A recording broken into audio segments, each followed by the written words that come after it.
வணக்கம். Sunstar media செய்திகள். புதுச்சேரி காமாட்சியம்மன் கோவில் வீதியில் உள்ள வாசவி கன்னிகா பரமேஸ்வரி தேவஸ்தானத்தில் ஆடி வெள்ளியை முன்னிட்டு வாசவி மகிழா சங்கம் சார்பில் 108 ஆரத்தி தட்டுக்கள் வைத்து பூஜை மிகவும் சிறப்பாக நடைபெற்றது. பாஜக பிரமுகரும் தொழிலதிபருமான சந்திரமோகன் அவர்களின் பிறந்தநாளை முன்னிட்டு அரியாங்குப்பம் மாதா கோயில் வீதியில் உள்ள மித்ரா மருத்துவமனையில் நடைபெற்ற மாபெரும் இலவச மருத்துவ முகாமை பாஜக தலைவர் VP ராமலிங்கம் கலந்து கொண்டு துவக்கி வைத்தார். வில்லியனூர் தொகுதியில் குடும்ப அட்டைதாரர்கள் ஆன்லைன் மூலம் சரிபார்க்கும் சிறப்பு முகாம் பூக்கடை ரமேஷ் தொடக்கி வைத்தார். இனி விரிவான செய்திகள். புதுச்சேரி காமாட்சியம்மன் கோவில் வீதியில் உள்ள வாசவி கன்னிகா பரமேஸ்வரி தேவஸ்தானத்தில் ஆடி வெள்ளியை முன்னிட்டு வாசவி மகிழா சங்கம் சார்பில் 108 ஆரத்தி தட்டுக்கள் வைத்து பூஜை மிகவும் சிறப்பாக நடைபெற்றது.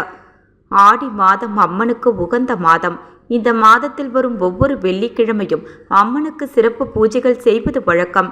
அந்த வகையில் புதுச்சேரி வாசவி கன்னிகா பரமேஸ்வரி தேவஸ்தானத்தில் வாசவி மகிழா சங்கம் சார்பில் ஆடி வெள்ளிக்கிழமை பூஜை சிறப்பாக நடைபெற்றது. வாசவி மகிழா சங்க தலைவி சத்ய ரமேஷ் பாபு, செயலாளர் இந்திராணி, சந்திரசேகர குப்தர், பொருளாளர் பாக்கியலட்சுமி, ரமேஷ் குப்தா மற்றும் உறுப்பினர்கள் முன்னிலையில் இந்த பூஜை நடைபெற்றது. 108 ஆரத்தி தட்டுக்கள் வைத்து அம்மனுக்கு சிறப்பு அலங்காரம் செய்யப்பட்டு பக்தி பாடல்கள் இசைக்கப்பட்டன. ஏராளமான பக்தர்கள் இந்த பூஜையில் கலந்து கொண்டு அம்மனின் அருளை பெற்றனர். பூஜையின் முடிவில் பக்தர்களுக்கு பிரசாதம் வழங்கப்பட்டது. வாசவி மகிழா சங்கம் ஒவ்வொரு ஆண்டும் ஆடி வெள்ளிக்கிழமை பூஜையை சிறப்பாக நடத்தி வருகிறது. இந்த பூஜையின் மூலம் அம்மனின் அருள் கிடைப்பதோடு பெண்களிடையே ஒற்றுமை உணர்வு மேம்படுகிறது என்று சங்கத்தின் உறுப்பினர்கள் தெரிவித்தனர். இந்த பூஜைக்கான ஏற்பாடுகளை சங்கத்தின் உறுப்பினர்கள் சிறப்பாக செய்திருந்தனர். வாசவி கன்னிகா பரமேஸ்வரி தேவஸ்தானத்தில் நடைபெற்ற ஆடிவெள்ளி பூஜை புதுச்சேரி மக்களிடையே பக்தி உணர்வை மேலோங்க செய்தது. இந்த நிகழ்வு உள்ளூர் சமூகத்தின் ஒற்றுமைக்கும் பக்திக்கும் ஒரு சிறந்த எடுத்துக்காட்டாக அமைந்தது. மேலும் இதுபோன்ற ஆன்மீக நிகழ்வுகள் சமூகத்தில் நல்லிணக்கத்தையும் அமைதியையும் வளர்க்க உதவுகின்றன. வாசவி மகிழா சங்கத்தின் இந்த முயற்சி பாராட்டுக்குரியது. அவர்கள் தொடர்ந்து இதுபோன்ற ஆன்மீக நிகழ்வுகளை நடத்தி சமூகத்திற்கு சேவை செய்ய வேண்டும் என்று பலரும் வாழ்த்தினர். பாஜக பிரமுகரும் தொழிலதிபருமான சந்திரமோகன் அவர்களின் பிறந்தநாளை முன்னிட்டு அரியாங்குப்பம் மாதா கோயில் வீதியில் உள்ள மித்ரா மருத்துவமனையில் நடைபெற்ற மாபெரும் இலவச மருத்துவ முகாமை பாஜக தலைவர் VP ராமலிங்கம் கலந்து கொண்டு துவக்கி வைத்தார். பாஜக பிரமுகரும் தொழிலதிபருமான சந்திரமோகன் அவர்களின் பிறந்தநாளை முன்னிட்டு அரியாங்குப்பம் மாதா கோயில் வீதியில் உள்ள மித்ரா மருத்துவமனையில் மாபெரும் இலவச பொது மருத்துவ முகாம் நடைபெற்றது. பாஜக பிரமுகரும் தொழிலதிபருமான சந்திரமோகன் தலைமையில் நடைபெற்ற இந்நிகழ்ச்சிக்கு அரியாங்குப்பம் தொகுதி பாஜக தலைவர் வசந்தராஜ் முன்னிலை வகித்தார். சிறப்பு அழைப்பாளராக புதுச்சேரி பாஜக தலைவர் VP ராமலிங்கம் அவர்கள் கலந்து கொண்டு முகாமினை துவக்கி வைத்தார். மேலும் மருத்துவ முகாமில் கலந்து கொண்டவர்களுக்கு அலர்ஜி, ஆஸ்துமா மற்றும் நுரையீரல் சார்ந்த மருத்துவம் குறித்து பரிசோதிக்கப்பட்டது. இதில் அரியாங்குப்பம் தொகுதி பல்வேறு பகுதியைச் சேர்ந்த மக்கள் கலந்து கொண்டு பயனடைந்தனர். அதனைத் தொடர்ந்து மருத்துவ முகாமில் கலந்து கொண்ட பொதுமக்கள் அனைவருக்கும் பாஜக தலைவர் VP ராமலிங்கம் அவர்கள் போர்வைகள் வழங்கினார். இந்நிகழ்ச்சியில் மித்ரா மருத்துவமனை டாக்டர் முத்துக்குமார் மற்றும் அரியாங்குப்பம் தொகுதி பாஜக பிரமுகர்கள் மற்றும் ஊர் பொதுமக்கள் திரளாக கலந்து கொண்டு சிறப்பித்தனர். வில்லியனூர் தொகுதியில் குடும்ப அட்டைதாரர்கள் ஆன்லைன் மூலம் சரிபார்க்கும் சிறப்பு முகாம் பூக்கடை ரமேஷ் தொடக்கி வைத்தார். புதுச்சேரி அரசின் குடிமைப் பொருள் வழங்கல் துறை அறிவுறுத்தலின்படி வில்லியனூர் தொகுதியில் உள்ள அனைத்து குடும்ப அட்டைதாரர்களையும் ஆன்லைன் மூலம் சரிபார்க்க பொது சேவை மையத்தை அணுக அரசு அறிவுறுத்தி இருந்தது. அதன்படி வில்லியனூர் சுற்றியுள்ள பகுதிகளில் மக்கள் பயன்பெறும் வகையில் இலவச முகாம் ஏற்பாடு செய்யப்பட்டது. அதிக அளவில் குடும்ப உறுப்பினர்களை கொண்ட வில்லியனூர் தொகுதி மக்கள் சிரமமின்றி குடும்ப உறுப்பினர்களின் விவரங்களை ஆன்லைன் மூலம் சரிபார்ப்பதற்காக பூக்கடை ரமேஷ் முகாமிற்கு ஏற்பாடு செய்திருந்தார். அதன்படி வில்லியனூர் லட்சுமி திருமண நிலையத்தில் ஆகஸ்ட் 2ஆம் தேதி மற்றும் 3ஆம் தேதி நடைபெறும் சிறப்பு முகாமை பூக்கடை ரமேஷ் தொடக்கி வைத்தார். காலை 10 மணி முதல் மாலை 4 மணி வரை நடைபெறும் இம்முகாமில் வில்லியனூர் தொகுதியைச் சேர்ந்த குடும்ப உறுப்பினர்கள் பங்கேற்று பயன்பெற்று வருகின்றனர். நிகழ்ச்சிக்கான ஏற்பாட்டினை பூக்கடை ரமேஷின் ஆதரவாளர்கள் வெகு சிறப்பான முறையில் செய்து வருகின்றனர். ஒதியம்பட்டு ஸ்ரீ முத்து மாரியம்மன் நாளைய செடல் மகோற்சவத்தில் திரளான பக்தர்கள் பங்கேற்று அலகு குத்தி 4 சக்கர வாகனம் இழுத்து தங்களது நேர்த்திக்கடனை செலுத்தினர். புதுச்சேரி மாநிலம் வில்லியனூர் கொம்யூன் ஒதியம்பட்டு கிராமத்தில் எழுந்தருளி இருக்கும் ஸ்ரீ முத்து மாரியம்மன் நாளைய செடல் பிரம்மோற்சவ விழா கடந்த ஜூலை மாதம் 22ஆம் தேதி முதல் வெகு சிறப்பான முறையில் நடைபெற்று வருகிறது. இதில் தினந்தோறும் இரவு மின் அலங்காரத்துடன் சுவாமி திருவீதி உலா மற்றும் தீப ஆராதனைகள் நடைபெற்று வருகிறது. மேலும் முக்கிய நிகழ்வாக செடல் மகோற்சவம் நேற்று வெகு விமர்சையாக நடைபெற்றது. இதில் பக்தர்கள் திரளாக கலந்து கொண்டு அலகு குத்தி 4 சக்கர வாகனங்கள் இழுத்து செடல் தரித்து தங்களது வேண்டுதலை நிறைவேற்றி நேர்த்திக்கடனை செலுத்தினர். முன்னதாக சுவாமிக்கு அபிஷேகமும் தேவ கன்னிகள் நந்தவனம் அழித்தல் நிகழ்ச்சியும், காளி புறப்பாடு, கழுமரம் நடுதல், படுகளம் நிகழ்ச்சியும், அதனைத் தொடர்ந்து மாலை செடல் உற்சவம், காத்தவராயன் கழுமரம் ஏறுதல், சுவாமி வான வேடிக்கையுடன் திருவீதி உலா புறப்பாடு ஆகிய நிகழ்ச்சிகள் மிக சிறப்பான முறையில் நடைபெற்றது.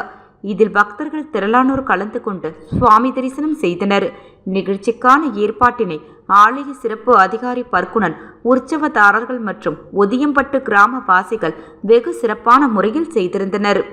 புதுச்சேரி உருளையன்பேட்டை தொகுதிக்கு உட்பட்ட பகுதிகளில் பொதுப்பணித்துறை கட்டிடங்கள் மற்றும் சாலைகள் மத்திய பிரிவு மற்றும் பொதுப்பணித்துறை நீர்ப்பாசன பிரிவு மூலம் மேற்கொள்ளப்பட வேண்டிய பணிகள் குறித்த உருளையன்பேட்டை தொகுதி சட்டமன்ற உறுப்பினரும் புதுச்சேரி மனிதநேய மக்கள் சேவை இயக்க நிறுவன தலைவருமான திரு ஜி. நேரு என்ற குப்புசாமி எம்எல்ஏ அவர்கள் நேற்று மாலை 7 மணியளவில் பொதுப்பணித்துறை தலைமை பொறியாளர் அலுவலகத்தில் தலைமை பொறியாளரை சந்தித்து தொகுதியில் நடைபெற வேண்டிய பணிகள் குறித்து ஆலோசனை நடத்தினார்.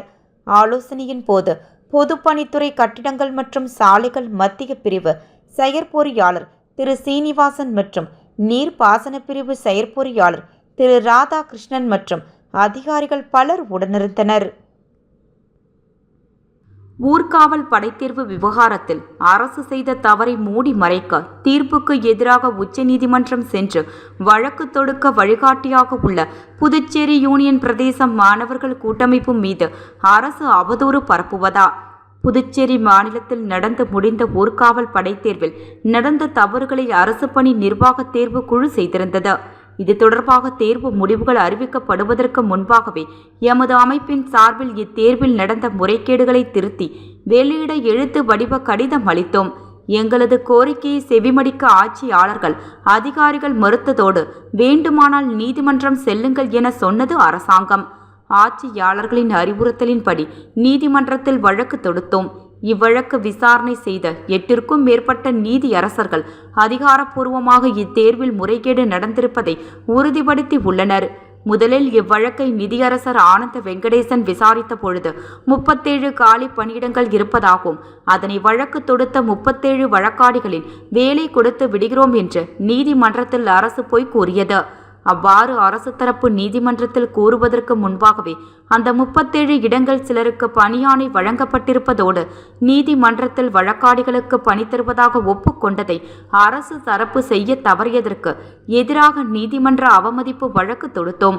நீதிமன்ற அவமதிப்பு வழக்கு நடந்து கொண்டிருந்த சூழலில் நிதியரசர் ஆனந்த வெங்கடேசன் அவர்கள் வழங்கிய தீர்ப்புக்கு எதிராக மேல்முறையீடு செய்தது புதுச்சேரி அரசு. இந்த வழக்கை விசாரித்த இருவர் அமர்வு நீதியரசர்கள் சுப்பிரமணியன், அருள்முருகன் இத்தேர்வு முறை தவறாக நடந்திருப்பதை வழங்கிய தீர்ப்பில் அதிகாரப்பூர்வமாக அறிவித்துள்ளனர். வழங்கப்பட்ட தீர்ப்பாணையில் எழுத்துப்பூர்வமாக பதிவிட்டுள்ளனர்.